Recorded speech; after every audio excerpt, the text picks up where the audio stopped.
Alright, so we're going to try it this way.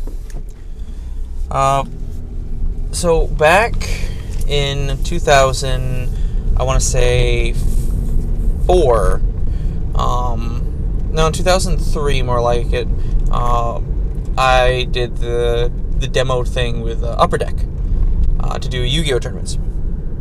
And this was big for me, at least. Like, I was super excited about it.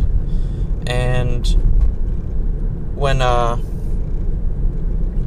was looking for places to judge at, after they accepted my little application,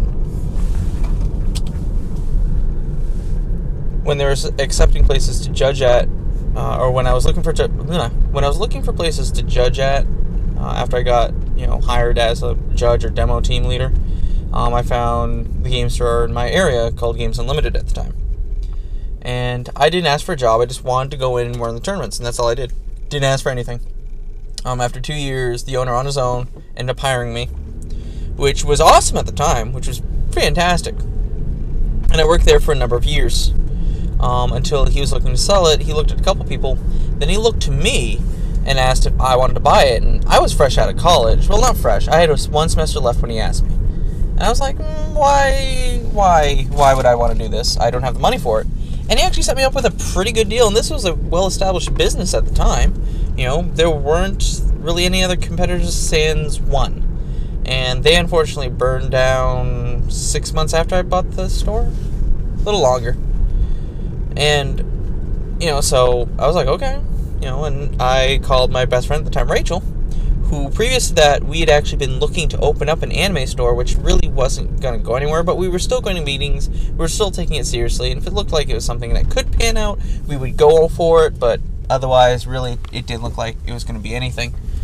But she was my best friend at the time. She really had nothing going for her. I was about to finish college. And I was like, what, this is a really good opportunity, not just for me, but for her.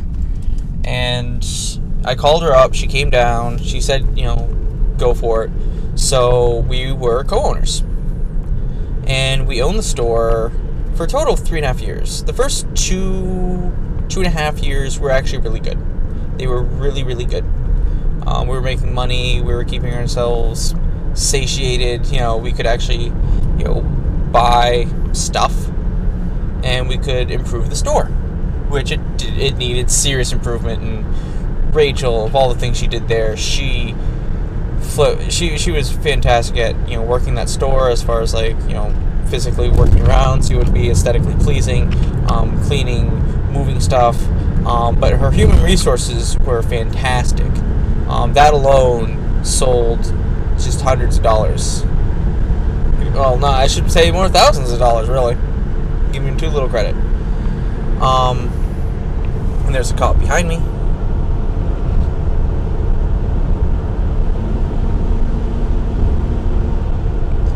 Thank God I'm on the speed limit. So, I had basically just, jumped in the store. So 2.5 years pass, and we're the only people ever working there. Like, we have, friends and volunteers that'll help, but we know no actual employees aside from the 2 owners, being me and her. And the stress was really getting to me, especially 60-hour days, with only 1 day really off, 1 or 2 half days. But I was there 60-hour days, 60-hour weeks. But you get it. And I was getting just stressed out. I was getting just so burnt. And my attitude had become just horrible. It had become acidic. I was chasing off customers. My friendliness was kind of gone. And I talked to her, and she agreed.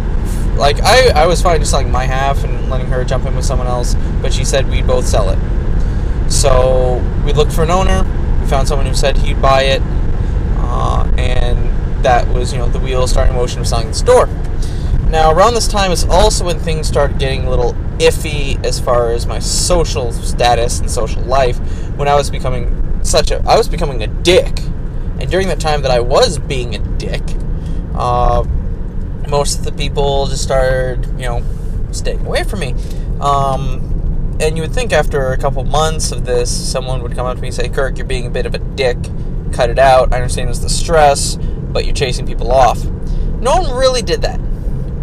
Like, someone might have said something in passing or said something in underlying, but no one actually came up and said, Kirk, you're driving a business with this attitude of yours. You need to improve it. There's stress. I know. Is there any way we can help? There wasn't really any of that.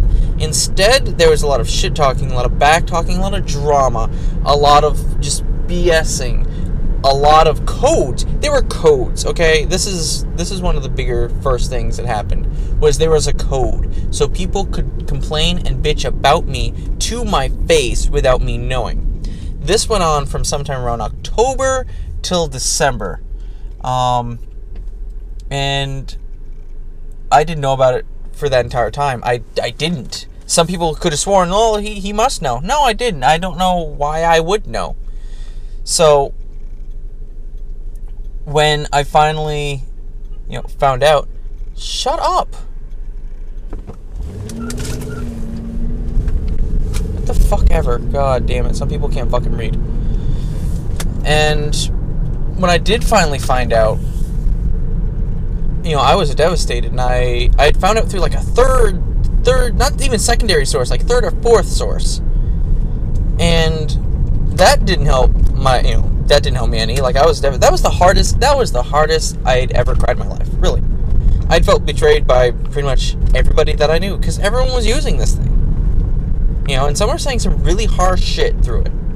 And there's Twitters, and there's Facebooks, and there's a lot of shit going back that people would say using that number. Some that I can still find today.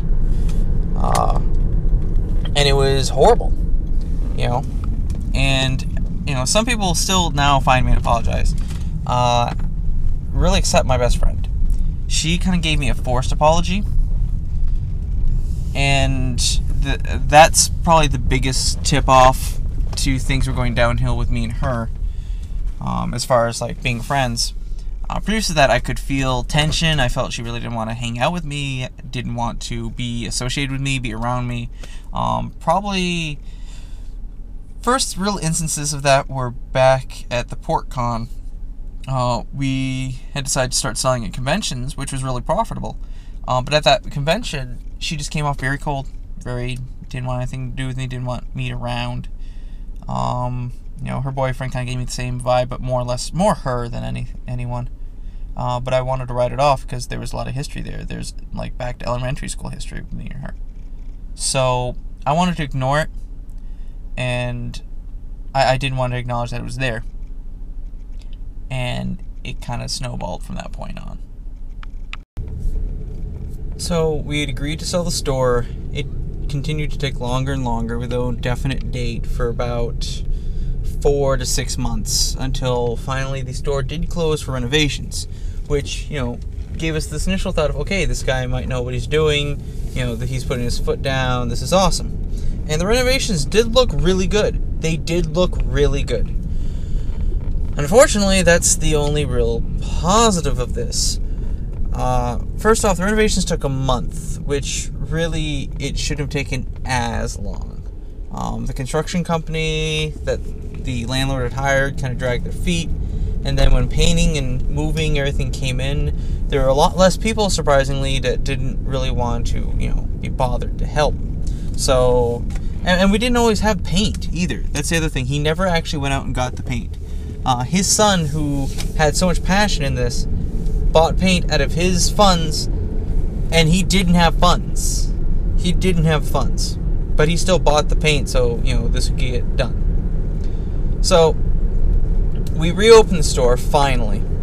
And we're kind of low in stock initially, because, we had basically just closed, saved all the stock, put it back up, and hadn't ordered any ahead of time. Okay, whatever.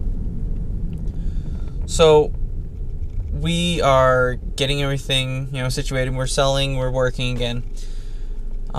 He's not restocking the shelves as they should, and I try and tell him this.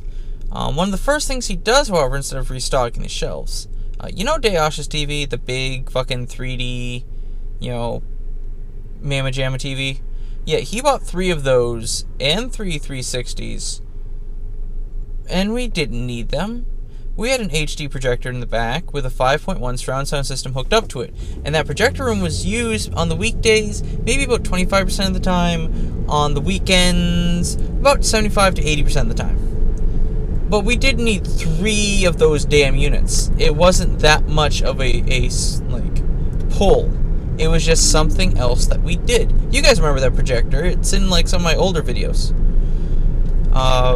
The HD one is the brighter one where you can actually see stuff, not the invisible one where you can't see stuff.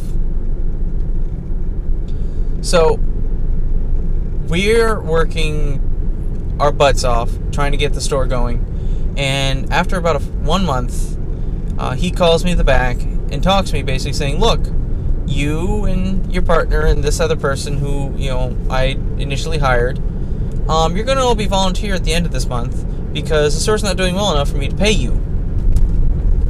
Now, there's 2 reasons why this pisses me off. 1, you bought my store, and now I'm getting demoted to no job, making no money. No. Second of all, we signed a contract, me and my co-owner, guaranteeing us to be employed for 2 years. This contract exists. We signed it. There was him and there was someone else. There was a witness. And surprisingly, he never gave us copies of the contract. Never gave us copies. Never got a copy. How fucking livid do you think I was? We never even got the money for the store. Like, the amount that we agreed upon, he never gave us that money. Ever. So, I'm out quite a bit. And he's telling me he suddenly can't keep us employed because he doesn't know what he's doing. And the store's losing money. And therefore he's losing money. So, whatever. So, while he's trying to fix whatever problem it is, and he thinks it's something entirely different, and I know it's the stock, I start looking for other jobs. During this whole time, I'm still getting backtalked, backstabbed, harassed, and just bullshitted upon the entire time. Even though there's a new owner who's screwing things up, a lot of this blame is still falling on me. And still, people don't have the balls to come up and tell me about it or what their issues really are. So, finally I find a job. I give them my notice, and I leave. And the last day I leave, I do try something stupid, because I'm pissed, I'm not getting money, I'm poor, I've had to move, I'm selling off my entire collection, trading my collection to sell off those cards so that I can eat, to buy food. Food is very important. So, I'm already livid. I don't want anything to do with this, and I try stealing some packs. I do. I get caught, and I, yell at Chris, because he's the one who caught me, which really is unfair to him. And, I later apologized to him and said, that, I was just being stupid, and he caught me being stupid. So, that was that. I left and started teaching. During that month, it wasn't a full month, it was like a 2 to 3, it's a 2-week span in between me actually starting my training for my job and me leaving the store, where people start telling me stuff online. Again, it's more drama, more of this. And there's this thing going around that the new owner had hired an accountant or an investigator, I think it was an investigator, to look at old receipts and old, pay and, what have you, and seeing where all the money's going, because it doesn't make sense, all this money disappearing, except it does, entirely.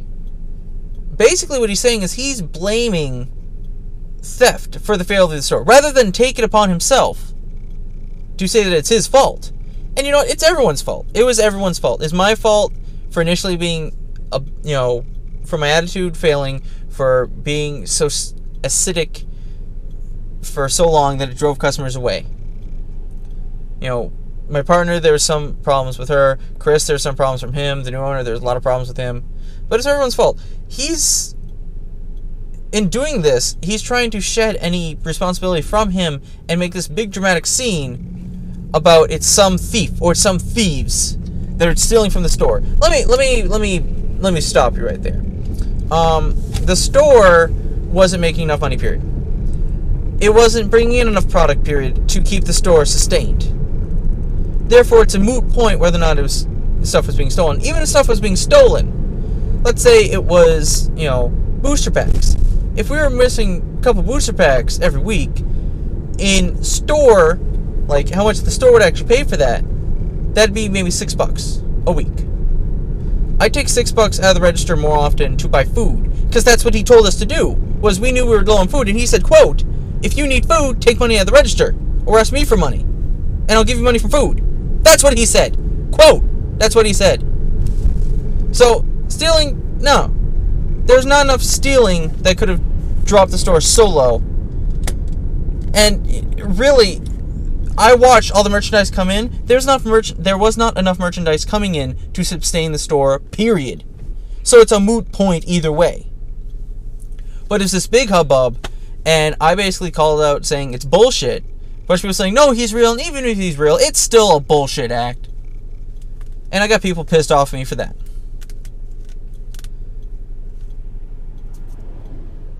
Now, after that, and after I started teaching, I did cut ties with a lot of people, because I didn't know, at that point, I didn't know who was on my side or not, who actually still gave a shit about me. So, I deleted everyone from Facebook, removed them from, AIM, and everything else that I had them on, that was related to the store. If they still wanted to be my friends, if they still wanted to communicate, to talk, to whatever, they could find me, they could talk to me, and I would be more than happy to add them back. If they didn't care, then they weren't gonna. Oh, was I surprised. My former co-owner and my best friend for years, I still have not talked to them. I've still not talked to her. Period. She's not made any effort to contact me, and as far as I know, she still bashes, shits on me, and blames me. Though not as much as one of her friends and another former friend of mine that came to the store. Not as much as she does. From her, it's pretty, and it's pretty bad from her. And this isn't just hearsay. This is credible source. Very, very credible source. If you're wondering how credible source, a very credible source. Though I'm not going to say who, because that ruins the fun. So, and I'm going to park outside the new game store. Let's see if you can see it back there. Not really. It's on the other side of the subway. It's called Citadel. And the guy who runs that is actually really fucking cool. And a lot of the people who used to come to my store, who were actually, really cool guys, they go there now. So, it's been a year since I sold the store and since shit went down. And I still haven't heard from her. Still haven't heard from a good third of the people from that store. I run into them once in a while and they don't give a shit. And really, I don't give a shit at this point. There was, up until the fall, it was really hard. Like, it was really emotionally hard for me to deal with all that. And I needed a lot of support, and I was able to find that support, thank God. And after a while, I just kind of matured out of it and said, look, I can do better than these people. These people don't want me around. They're just going to treat me like shit anyway. So why am I going to put so much effort into possibly trying to be their friend again? And after that, I really felt better. I felt better than I have in a long time. But the big elephant in the room is still my former best friend. And does it hurt not being able to hang out with her? Yeah, it does. There were summers upon summers where we would just hang out near every other day. And we would just fuck around and hang out. And it hurts not being able to see her anymore, or talk to her anymore, or to have her even be civil around me. I do thank her for not taking it out on, say, my brother. My brother is high-functioning autistic. And I didn't tell him about it because he wouldn't know really how to react to it properly. And I didn't want him getting mixed up in any of it anyway. But he still goes to GameStop where she works. And she still, as far as I can tell, treats him with respect. So that I thank her for. Would I want her to be my friend again? Yeah. Am I going to stress about it? No. Right now, it's like I can do with or without. I'm doing really well right now. I feel really good about myself. I don't need to have her or a lot of those people around. I would still like to. There's history. There's a lot of history there. And it's hard to let go of that. But I'm not going to stress myself over it. For the store, I do miss the store. I don't miss all the people that came to the store.